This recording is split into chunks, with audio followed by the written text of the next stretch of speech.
मुंबईतल्या हवेची गुणवत्ता खालावल्याचं समोर आलंय। मध्य मुंबई आणि दक्षिण मुंबईतील प्रदूषणात कमालीची वाढ झाली आहे। त्यामुळे मुंबईकरांची चिंता वाढली आहे। मुंबईमधल्या हवेच्या गुणवत्तेसंदर्भातला आढावा घेतलाय आमचे प्रतिनिधी विशाल वैद्य यांनी। मुंबईच्या वातावरणात घट झाल्याचं दिसून येत असलं तरी सुद्धा दुसऱ्या बाजूला मुंबईतील प्रदूषणामध्ये जे आहे मोठ्या प्रमाणात वाढ झाल्याचं समोर आलेलं आहे। खास करून मध्य मुंबई आणि दक्षिण मुंबईचे काही भाग आहेत त्या ठिकाणी हवेची जी गुणवत्ता आहे ती वाईट आणि अति वाईट श्रेणीत नोंदवली गेली आहे।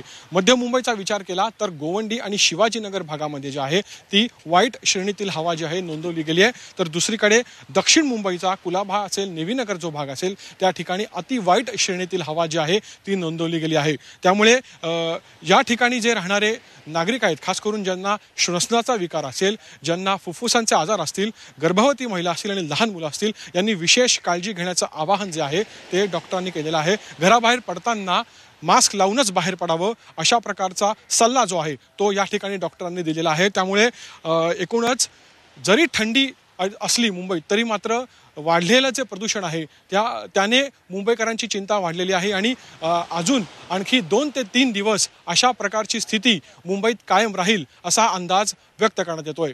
व्हिडिओ जर्नलिस्ट मंगेश भिसेसह विशाल वैद्य, झी 24 तास, मुंबई।